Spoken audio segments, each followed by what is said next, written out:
This is OTR FM, part of the IOM radio network.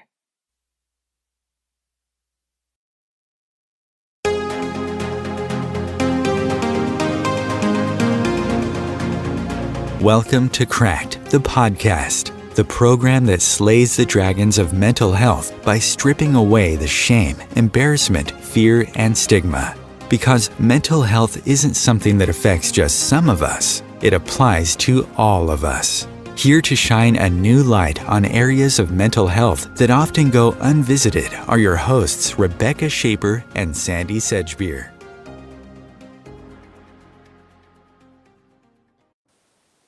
Hello and welcome to Cracked, the podcast Slaying the Dragons of Mental Health, with me, Sandie Sedgbeer. And me, Rebecca Shaper.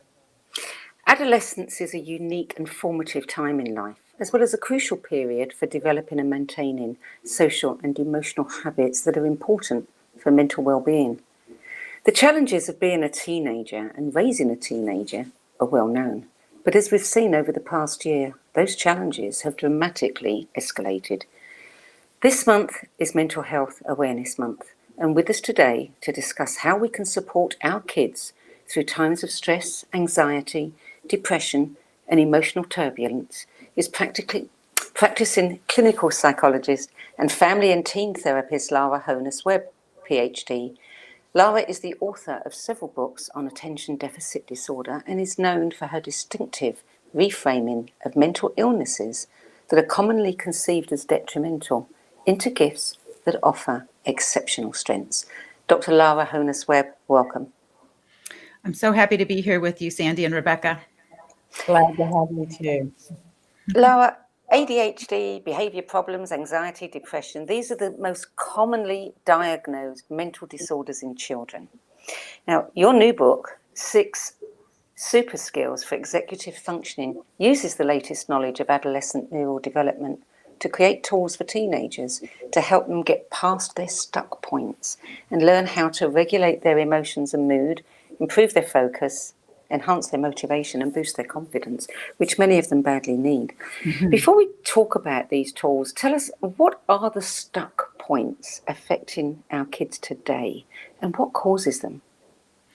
Well, I think that with the kind of inundation of social media, one of the things that really keeps teens and kids stuck is this constant comparison to others and this feeling that they can never measure up. And so this sets up a cycle for anxiety and depression and attention problems, because we know that the technology can be addictive and it can also, create disruptions in mood. And so the challenge is how to navigate, which is essentially going to be a fundamental part of our world moving forward. I'm certainly not anti-technology. It solves as many problems and it creates some problems also. And so I think that really one of the stuck points is how to take a broader perspective. And as you know, for teenagers, their perspectives can be very, very narrow. And that narrow perspective, not having a long view because they don't really have it, and all the disruptions in their body, their hormones are changing, their bodies are changing, and the social landscape is changing. And so really giving them this broader perspective to focus on, as you know, my approach is very strength-based. And we do have this almost global mindset that the way you take a person and make them a better person is to patch up their weaknesses. And I'm suggesting this balance of finding those strengths and building on those strengths. Many of the youth you've worked with, although intellectually incapable or even gifted, are neurologically challenged to succeed in a classroom environment. Differences such as ADHD, autism spectrum disorder, or dyslexia put teens and their parents at odds, often building control battles that invite youth resistance and frustrate and leave parents in a state of burnout. How do you encourage the parents you work with to handle these challenges? Yeah, I think that it starts off with that first is empathy and connection to a child or a teen. And especially as we're going through this process of, coming out of COVID, having been in COVID, we can't underestimate the impact that this has had in terms of limiting the social connection, which is the number one need of a teen is belonging. And that has been very complicated over this time. And so in terms of, the key buzzwords I would say are going to be appreciation. Let's talk about the appreciation deficit disorder. As parents, we come from our anxiety and we're like, why aren't you doing this? Why aren't you doing this? You better do this. We need to lead with building their self-confidence, finding those strengths. And I've had some parents, say things like, I feel like my kid doesn't even have a pulse. They're so, inactive and depressed and in those places. And some parents are saying, I'm having the hard time finding those strengths and positives. And even if you're really in that place, remember, share with them, oh, when you were a kid and you read this big book and you loved reading and you can do it now. Or think about the future. I can see you being, a politician, you talk so much. I can see you being a CEO. You are so you're so headstrong. Or finding those strengths. If you have to go to the past, if you have to go to the future, if you have to just positively emit or randomly emit positive words, like, I noticed how caring you are with your friends. I noticed how good you're taking care of the pets. Finding those positives and really emphasizing, getting a balance of at least like 5 positives to every negative. And then also appreciation and then acceptance. And that really is going to realize that everyone is different and that figuring out what those positives and what you're calling, neurodiversity, we all have different brains. And so how can you accept a child that is daydreamy and seems to not be able to tune in as they're doing, the maybe some places, still doing distance learning is pretty still common. And just being able to say, accept that they're daydreaming and taking that long view. Daydreaming is how we come up with innovation. It's how we come up with creativity. Yeah. And that the world and daydreaming people think of problems and they solve problems. And it's important to remember that school is really emphasizing memorization and getting good grades on tests. And the long view is when you get out into the real world, what most jobs involve is problem solving and innovation and the social and emotional connections, which neurodiverse kids, can be some of their strengths. And so really keeping up that hope and that optimism and being encouraging rather than discouraging. You use the 6 super skills as a method to address ADHD, addictions, and setting and achieving goals. What are the 6 skills? So the 6 super skills starts off with, of course, finding gifts, because this is going to be fundamental to creating a self-concept that believes it's capable of handling challenges. The second one is setting goals. And this is building that capacity to plan. A lot of times, and frankly, the kids, their executive functioning is not developed until the age of 25. Right. So we have to help them to develop that executive functioning. And so instead of saying, why can't you think ahead? You can say, let's set some goals. And that can be in school, in health, in, bucket list goals, and personal interests that they have for themselves. And then the third super skill is breaking those goals down into a sequence of smaller steps. And this, they can be, okay, you don't want to get started on your project. Why don't you just get started for 15 minutes? And then you can take a break. And so breaking things down into smaller bits. And then the fourth one is motivation. And this can be increased by self-talk. And it can be as simple as saying, I can do hard things. It can be as simple as saying, once I get started, I'll keep going. And it can be as simple as remembering a past success. Research has found that if you direct a child or a teen to remember a past success that they've had, that motivation will increase.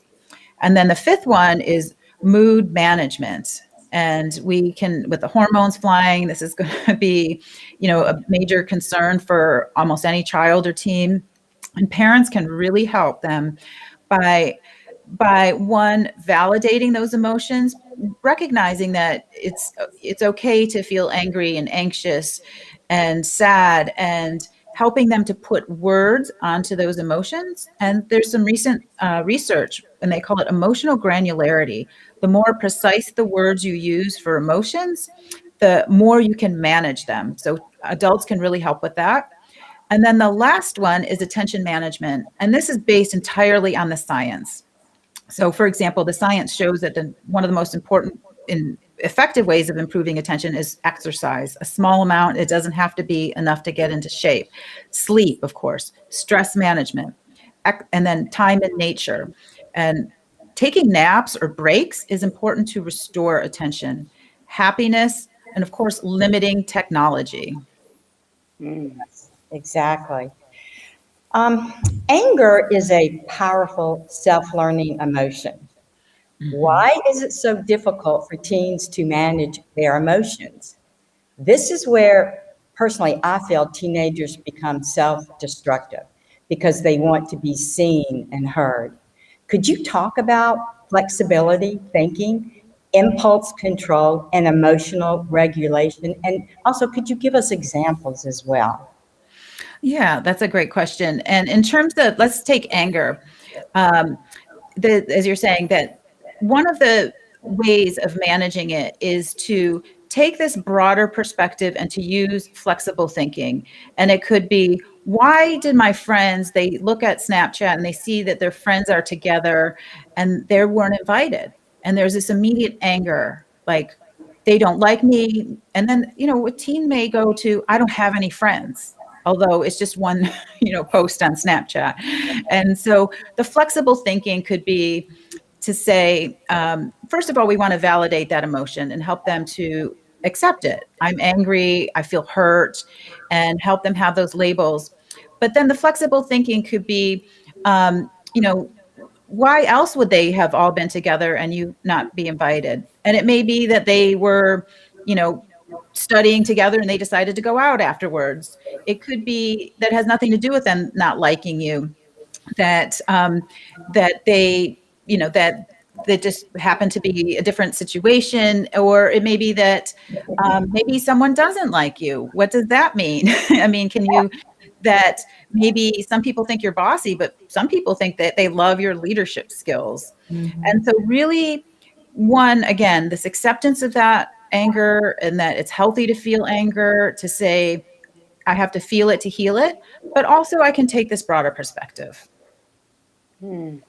What about the kids that are pretty resistant, to their parents telling them anything? Yeah. Mm-hmm. Yeah. I mean, one thing that parents can try is they can say this phrase, tell yourself, which could mean like, for example, tell yourself, like if you want them to stay focused on their screens or, in their classes, if they're digital or distance, and say, tell yourself to stay tuned in. Or tell yourself if they're struggling with homework that's taking too long, tell yourself slow to success. The other thing that parents can do is they can say, remember a time when you had success with this in the past. Because you're not telling them what to do, but we know that the effect of that is that it will boost their motivation. And I think parents can also say, imagine yourself a year from now. What would that self a year from now tell you to do right now? Because what you want to do is you don't want to create a control battle. You want to create a tension between who they want to be a year from now and what they're doing now. Exactly. Yeah. And when you work with teenagers, do you also bring in the parents as well? So it's kind of like the teenager and the parents during the therapy, or do you just offer the teenager tools and then do you have a separate therapy for the parents? I'm just curious how you do your... Yeah, so that has changed during the pandemic because most of my sessions are now, of course, online. And before the pandemic, I would usually check in with parents. And again, it depends if they're driving themselves, but I'll check in with the parents at the beginning or the end of the session, and kind of give them the kind of tools that I just mentioned about some other, some strategies for avoiding that control battle.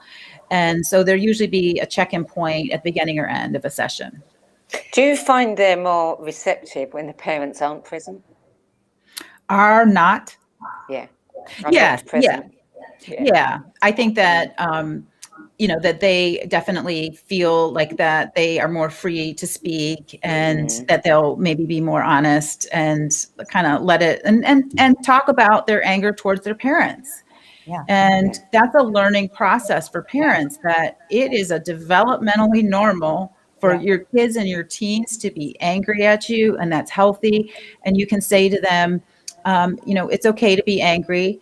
And it's just, being angry is simply setting a boundary. And of course, those boundaries, as they develop, that's their job description, is to become an independent person. So that anger is really in the service of the healthy development of establishing a separate identity. Yeah. Yeah. Teens are usually wary of doing anything that might seem weird, of being made fun of by their peers. Are you finding that the kids you work with are grasping and using the tools you offer? Yeah, because this doesn't have to be in any way a public thing. And I think that, the one thing I want to mention, return to, is what I call the appreciation deficit disorder. And what I mean by that is, I can't tell you whether it's adults or teens or kids when I say, when was the time you felt the most appreciated in your life? This is not an easy question for people to answer. Right. And session after session, when was the time you felt the most appreciated in the last week? People struggle to answer these questions. And that's why I've come up with this term, appreciation deficit disorder, because it's so hard. People aren't getting it from their teachers, and parents and teens, and even parents and kids get caught in these control battles. Parents parent from anxiety, and they forget that you need to sort of nurture and nourish those strengths. And so I think that the first super skill, that's why it's number one, because there's such a deficit of it. And then I would say also, in terms of like, which ones do they like or like less? I think that for some people, setting goals is a challenge, and but they usually can take into that. And then one of the easiest things in terms of how effective it is and how quickly it is chunking. What's the smallest part? So, for example, I will say to someone, on a scale of 1 to 10, what's your level of motivation to get started on that project you have? And they'll say 3. And I will say, well, what if you just said, I'm going to get started for 15 minutes and just preview the assignment, and then I'll take a break. What's your level of motivation? And it's usually a 7 or 8. I guess I'm hearing from you, they don't feel so overwhelmed with that. Right. And, I use achievable. Exactly. Yeah. Lara, you say that the gifts of ADHD, which is the title of one of your books, more or less, are a good place to start with finding strengths. What are the gifts of ADHD, and how do you help children really, find those gifts?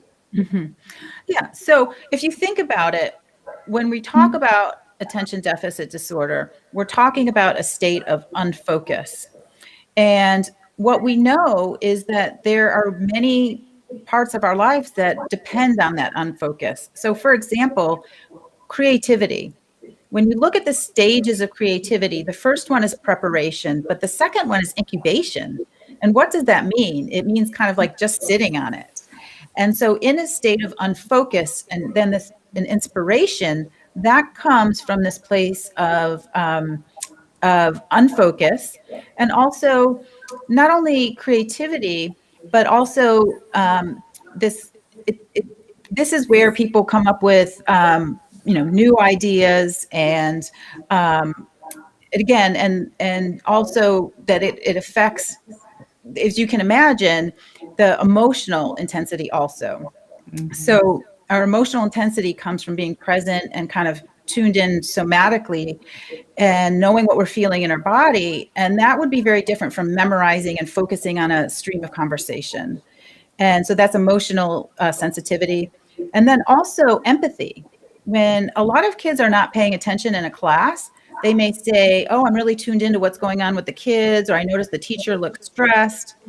And then, so of course, hyperactivity could also be called massive action, or if you've ever gone to coaching, any, business people that are getting coaching, they say, how do you be successful? Massive action. But in the classroom, of course, they want you to sit still. So that can really translate. And in fact, there is research that entrepreneurs that are successful are willing to take lots of action and to fail on a certain number of those as long as they succeed on a few. And then the other thing is simply nature smart. And that may seem a little bit like a curveball, but what we know is that nature does restore attention. There's so much research about that now. And so this connection to nature is both an ecological consciousness, but also a strategy for restoring attention. How do you practically take the mystery out of procrastination and fear of failure? Motivation and under motivation in the children you see, and how can we as parents and caregivers learn to do the same? And so, one of the quickest things, again, is it comes down also to chunking. This is one of the biggest brain hacks, is to say, what if I just get started for 2 minutes? I talked about a 15-minute chunk, but anyone can do something for 2 minutes. And the hack in that is that once people get started, they will often keep going. And so that can be a very powerful procrastination, or a very powerful kind of remedy for procrastination. Another thing is to say, this is called rolling with resistance. Oh, okay. What are the benefits of procrastination? Because they're expecting you to say, don't stop doing this. And they'll say, well, I get to do things I feel like doing. And they realize that question is kind of, a paradox, in that they realize there's really no benefits to this. And then, so what are the costs to procrastination? And then they'll say, well, it's hanging over my head, and I don't get my work done, and my parents get mad at me, and I don't get the grades that I could get. So really, again, avoiding a control battle by saying, what are the benefits of this and what are the costs of it? Helping them see, really, isn't it? Yeah. Well, we're going to take a little break now. You're listening to Crack the Podcast with me, Sandie Sedgbeer, and my co-host, Rebecca Shaper. And we're speaking with clinical psychologist, family therapist, and authority on attention deficit disorder, Dr. Lara Honos-Webb, about how the tools and information shared in her latest book, 6 Super Skills for Executive Functioning, can help parents and caregivers support their teens through these times of stress, anxiety, depression, and emotional turbulence. We'll be back with more from Dr. Lara Honos-Webb after this break. The Real Conscious Connection. Om Times Radio. IOM FM.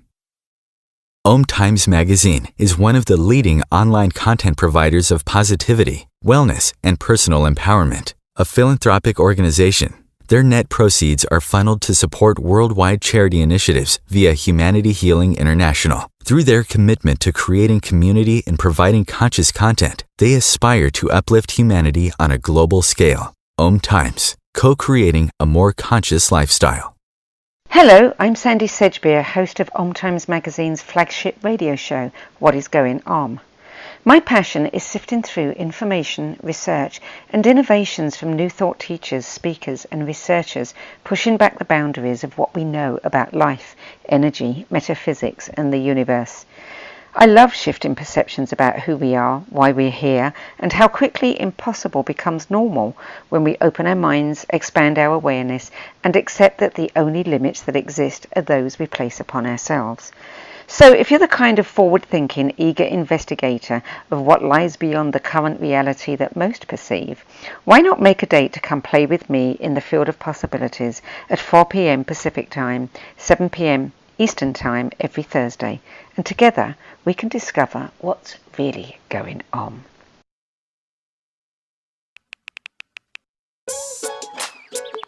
Worried about your friend but don't know how to reach out? You could say how are you or get a fake tattoo. You could ask with an app if it works for you. You could chat with them in VR. It's all good if you think you should check in. Yeah, you should. Reach reach out to a friend about their mental health. Learn how you can help at seizetheawkward.org.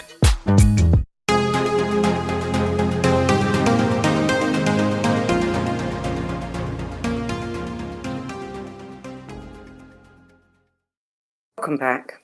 Dr. Lara Honos-Webb. Teens are notoriously protective of their privacy, and most will not confide in their parents. So how can we know if and when our child might have crossed that line between the normal teenage angst and insecurities, the resistance and the woes, into something that is a bit darker and riskier? Mm-hmm. Well, I think the benefit of the 6 super skills is that you can use it preventatively and proactively, and you can use it to open up conversations without a kind of a fear-based approach. And so, for example, let's say that you want to support your teens and kids, and you say, what do you see as some of your strengths? So you've opened up a conversation about who they think they are and what they're doing. And so you're opening up the conversation in a non-antagonistic way, a non-blaming way. And as you began to open up these conversations, and some other questions can be, what are your goals for this week? What are your goals for this year? What are your goals for the next 5 years? You can begin to, open up the conversation. And through that process, you could say, what do you think are going to be the challenges to you getting these goals? And in those moments, that could be a chance for them to open up and say, well, it could be, struggles with friendships. They may disclose substance use. They may disclose, I'm feeling depressed a lot. And again, looking and using your kind of visual cues to try to determine, are they smiling? Are they not smiling? What are they? And really using your own sensitivity, but really coming at it from these other angles. And if you start doing this now, I do believe that these can have some protective aspects, because once you help them to set their goals, again, the struggle becomes not between you and them, but between them and getting what they want for themselves. Do you, I'm just curious, do you mention journaling? Yes. Yeah. In fact, there's so many in the book. There's these kind of, here's some questions to explore and to answer. You can write it on your smartphone. You can write it in a journal. You can write it, finding that way that they will express themselves. And that is such a powerful tool, is journaling. And there's so much research that journaling has positive, not only mental health impacts, but health impacts. Yeah, I feel like writing it down, it makes it real, and you're grounding it. Do you want to share some of the tools that you offer in your book about journaling? Yeah. So, for example, when I invite people to write goals, I also want to emphasize the element of, what is the purpose? Like, what's your mission statement? Meaning, we don't want to just get, because it can too easily become, I want to get all A's. I want to, get on the varsity team. And those are fantastic goals. But, what is your broader mission? And so there are some journaling exercises about purpose and mission. And then once you put the goal within that context, saying the next journal question is, and what is the next step? So we take the broadest possible view, like, what's your purpose in life? What's your mission statement? And then here's your goal, and what is one step you can take? And what a powerful tool for them to go back and look what they have accomplished. Because I would think if maybe a parent is having a challenging time with their teenager, and maybe open up that book and say, look what you've done from this date to today. To me, that's a visual and powerful, I don't know, just something, I think, a strong statement.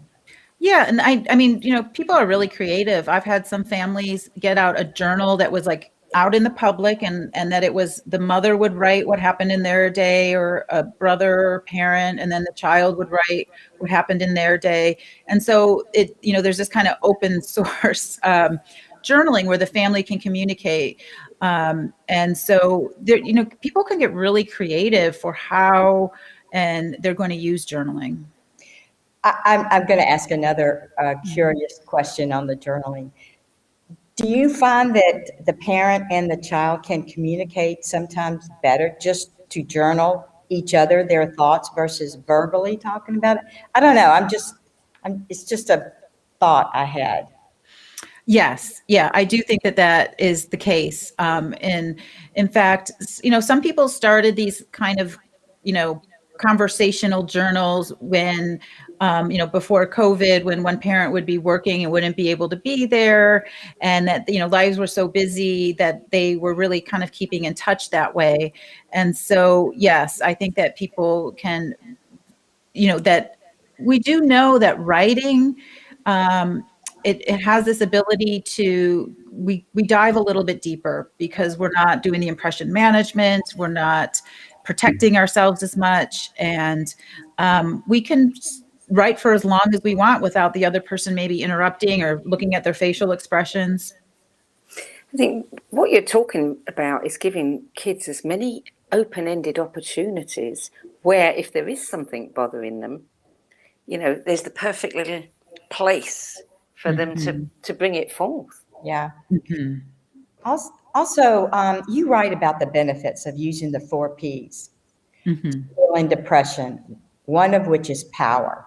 Are you finding teenagers are having a difficult time with accepting what they do and don't have the power to control? I'm just curious. Especially now. Yeah, absolutely. Absolutely. And the pandemic is a powerful example of that. And so, one of the things I write in the book is, here's a hot take on how to get wisdom. And it's knowing what you can control and knowing what you can't control. And that is such a long life lesson. Many parents, many teens and kids and I'm struggling with, parents that have addictions, parents that have depression. So this is like super healthy, perfect people parenting kids with problems. Exactly. And, so, there's a story about a teen whose parent was smoking weed and their friend smelled the weed in the car and felt a lot of shame about that, and helping her to see, well, you can't control your dad. You can't cure your dad. And you're not the cause of these problems. But here's some things that you can do to regulate your own emotions. And you don't need to feel shame about it, or you can label that shame. You can put that, say, oh, I'm feeling a lot of shame right now. Is this helpful or unhelpful to me? And recognizing that it's not helpful to kind of, spin around in that shame for a long time. And then helping them to, again, this is where the gifts come in. Because many kids are out of control. Their parents are divorcing, or they're using substances, or they themselves are having mental health challenges, and helping them to find their own strengths and remember their past successes is a way of resourcing and what would we call like healing the shame that can come with all the family dynamics that are pretty typical and common, frankly. Tell us about the other 3 Ps, pleasure, presence, and permission. Okay. So pleasure, this is fascinating because in some ways, of course, it's the cure for depression, but there is this treatment, which is called behavioral activation. And all that it means is that a therapist will say, let's list, 10 healthy pleasures that you enjoy. And your goal is to do 3 of these healthy pleasures a day. But what's fascinating about this is it's empirically validated. And one study compared just behavioral activation to CBT, cognitive behavioral therapy. And they found out that they were equally effective for treating depression. So it is one of the simplest things that anyone can do. And it simply means, I'm going to make a recipe. I'm going to do some artwork. I'm going to go collect some pine cones, whatever that is. That those healthy pleasures actually scientifically are a treatment for depression. And so pleasure really captures that.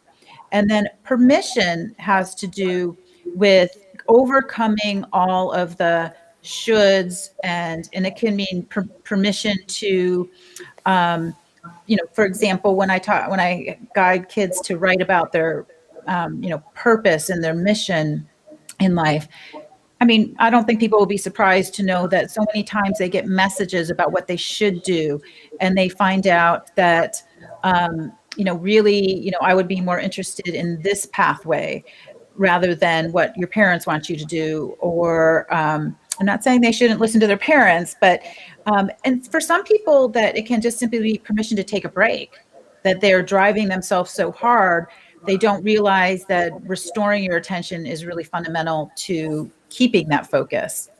And then in terms of presence, this simply has to do, I mean, we could put it in the category of mindfulness, but I also mean it in a much broader sense, that the sense of, actually, I remember one time I had this dream, and it was, I was sitting on the porch of a house and I was just drinking lemonade with some friends. And I woke up from the dream and I said, that's not a dream. What's that about? I wasn't doing anything.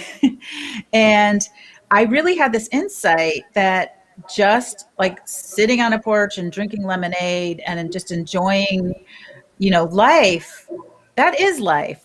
And we get too caught up into performance demands, and particularly, I mean, with kids in school today, it's all about the grades. It's all about the competition. And presence is so much about enjoying that moment. Yes, definitely. And also, breathing techniques. Do you offer breathing techniques as well? So, I mean, would you say breathe, then pause, or pause, then breathe? Does it matter which way? If they get into a situation where it's either fight or flight? Breathing, yes. Breathing, I say that breathing is the number one performance enhancer. The number one. And, just the simple difference between shallow breathing and belly breathing is a starting point. We call that diaphragmatic breathing. That should be, and it's they teach that at high level sports in terms of this is, a performance enhancer, but our kids need it too, in terms of learning that they can take charge of their body simply by taking deep breaths into their belly, breathing in through their nose, and holding that breath. And so it's the simplest intervention and also the most powerful. Your book, Listening to Depression, How Understanding Your Pain Can Heal Your Life, is a guide to translating your pain into purpose, which you were talking about. Can this book help parents with their children's anxiety and depression? What is your success rate? Are you... Yeah, I mean, I find that, even within one session, you can see a real shift in terms of, as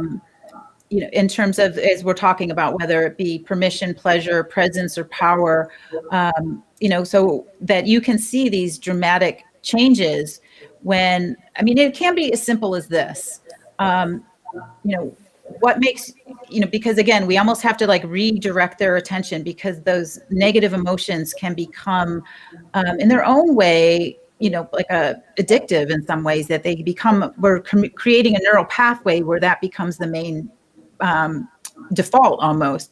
And so we want to create this other neural pathway and say, what makes you happy? What are you excited about in the future? What makes you feel secure? And what are you grateful for? And simply going through this process, you can see shifts almost immediately. I can see where it's just almost like a relief for them. Yeah. You say that many times depression is a call to re-enter life instead of just going through the motions. What do you mean by that? Can you expand on that for us? I think that it's really that we have so many internalized ideas about these shoulds. And so many times depression may sound like, actually, let's say they go to college and they are saying, I'm going to be a business major because I want to, get out of school quickly and make a lot of money. And then they find they're depressed and they can't, they're not keeping up with their homework. And so the re-entry would be, I really am more interested in biology. And maybe I want to go down the path of being a scientist, or maybe I want to be a doctor. But it really, again, it creates a shift that there's something within themselves that is more interesting to them.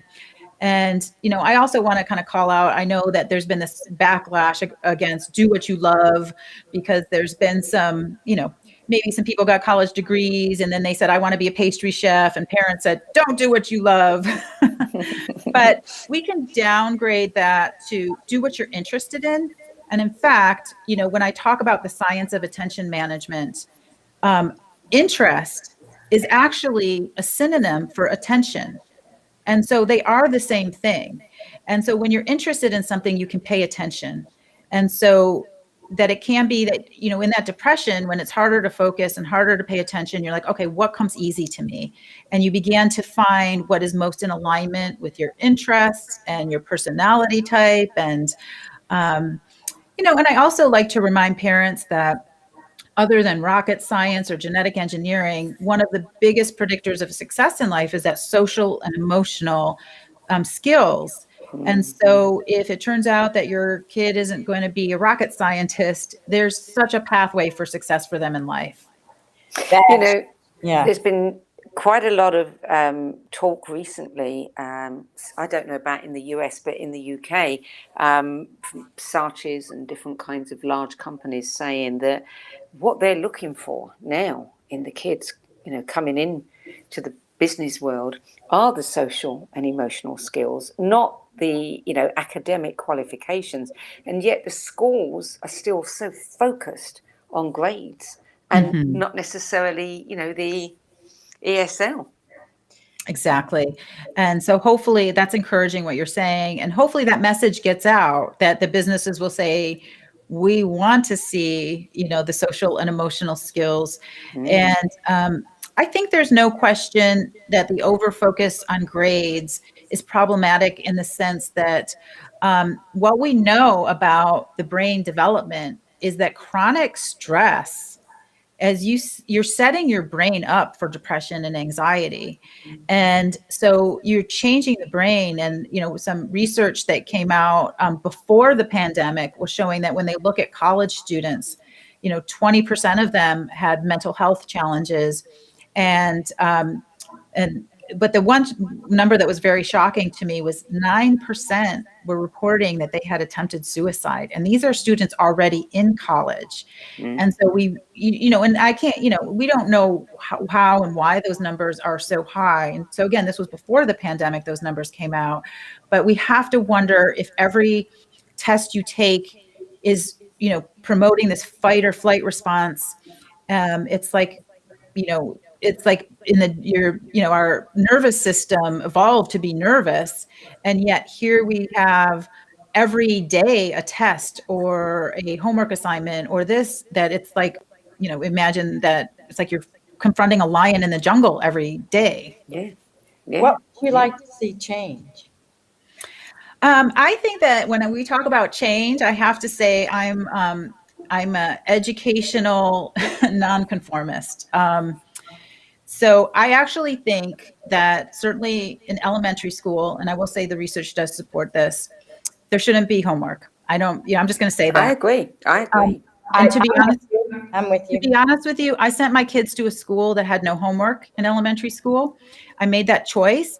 And actually the research came out that there's no, educational benefits to homework in the elementary school, and that actually it creates conflicts in families. Because can you imagine parents, they've got 3 kids and they're in elementary school and they're doing all this homework, and then the parents are stressed and it creates an environment. And so I understand that that's radical. I understand that there's a lot of people that are going to be scared of that idea. But what we're really missing out is developmentally, that is this even appropriate? And I know that there's other pathways to success. When I was in elementary school, of course, a long time ago, I don't even remember if I got grades. I don't know what they would have been. And I remember recess, and I remember we had juice and cookie time. And so I actually am a lot more revolutionary than I'm even alluding to right now. But at least the research supports the part about elementary school should not be a very stressful time. Well, I can see that. I'm sorry, Sandy. No, it's okay. Just one moment here. I hear you. And actually, I validate what you're saying. Of course, my two daughters are out of school, out of college, and married. But I can see where that would just cause so much more stress in the family. Mm-hmm. And especially during COVID, when these parents and the kids had to get this homework done in this. I mean, how could you not walk away not feeling extremely stressed, overwhelmed, anxieties? I think you make a very good point. Who knows, maybe in the future. Mm-hmm. Well, I think they really do need to overhaul the whole system and look at what are we really trying to achieve here, you know, and are we doing it? No, we're not. I'm curious to know, when you became a psychologist, what guided you in this particular direction? You know, the ADHD focus. I mean, you've written so many books on ADD, ADHD workbooks, you know, for the adults and the children. What was it about that particular arena that attracted you so much? Well, to give a historical perspective on ADHD, when I grew up, I had a brother that was diagnosed with ADHD, and I wanted to, you know, to give you a perspective of how much he was the only person I knew that had ADHD. And in fact, when we graduated from high school, he was still the only person I knew. And so it's something that I grew up with, and that I myself experienced ADHD. And so watching how, you know, and I think of, you know, my brother, for example, is one of the most creative people I know. He's, you know, successful in, you know, creative marketing. And so it was just really obvious to me that, you know, while, you know, that it was very real. I mean, challenges in school, you know, were always real and, you know, never became easy, but he went on to have, you know, success. And so just that it was something that was very familiar to me. And so that was one of the reasons for that direction.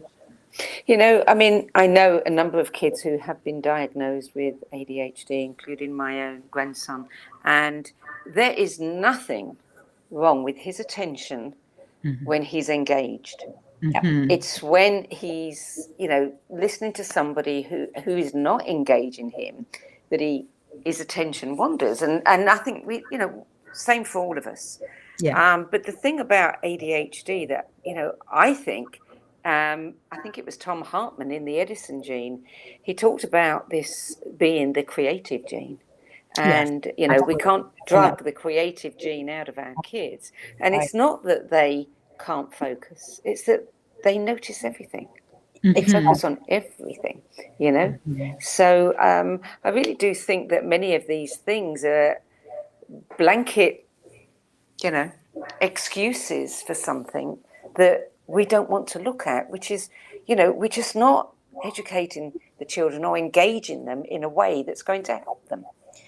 Yeah, and I think it's important to bring in the idea of neurodiversity, because I do think that there is a legitimate difference that gets called ADHD, and that is a mismatch for the educational system.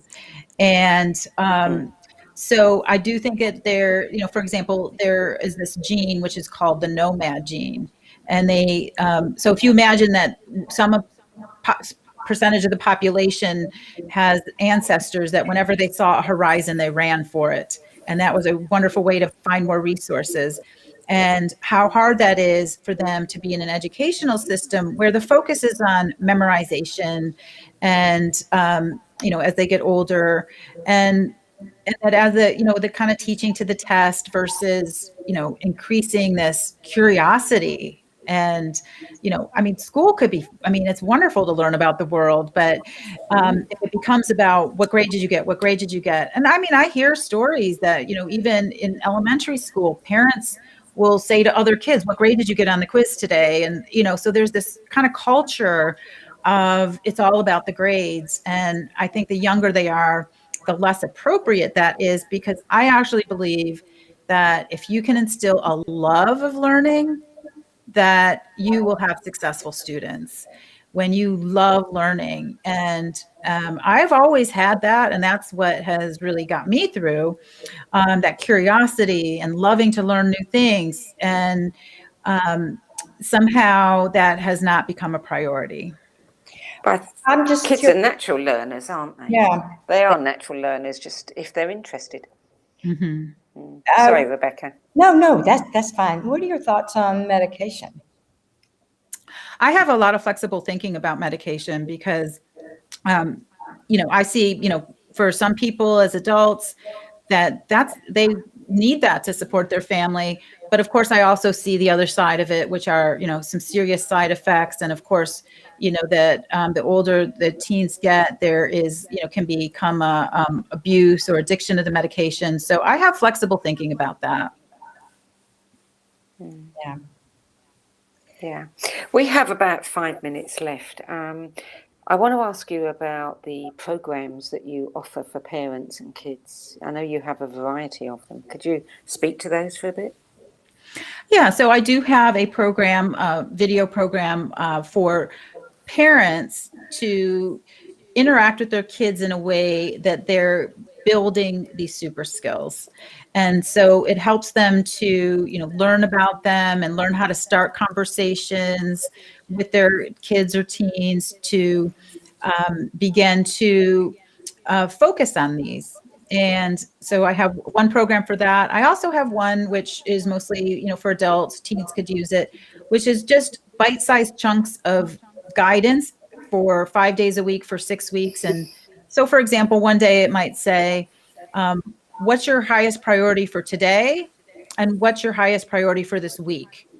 Really simple things, and having them, do little exercises, because I think people with ADHD get lost in where do I start? And they might be working on things they don't need until later and then procrastinating on something that they had to have done that day.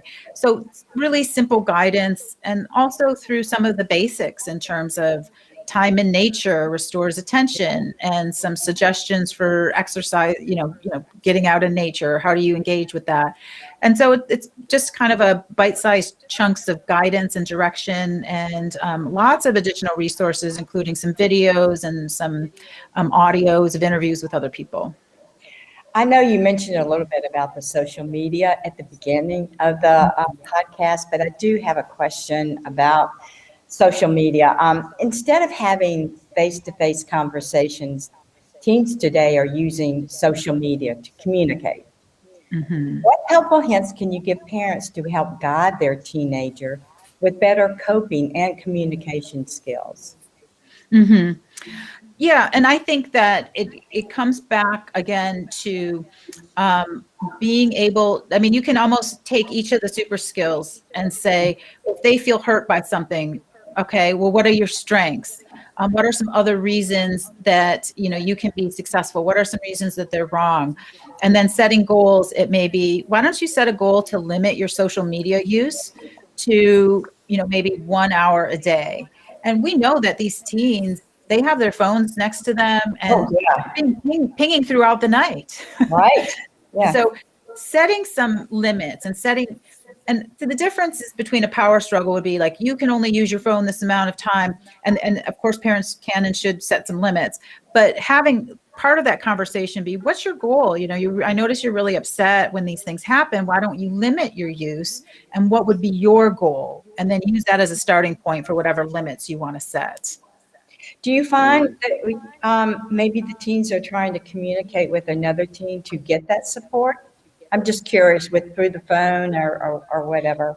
Yeah, and I want to emphasize that there's certainly benefits also. And, one of the things that happened, and of course, it's all been mixed up with COVID, whatever we were saying before COVID, because this may be the only social connections they get to protect our health. Yeah. And so one of the things that I've observed myself, and I've had other, my observations with my clients and parents of clients, is that, for example, video games, of course, it can be addictive, it can be problematic, and you want to make sure, that there's some balance, but that they communicate. In video games, it's usually a group process, and they're working together to achieve different, goals and accomplishments. And so that there's benefits to it. Certainly we noticed during COVID, and it was a way to have that sense of belonging. Yeah. Well, we're almost out of time now. Rebecca, I think, have you got one last question? I just a statement.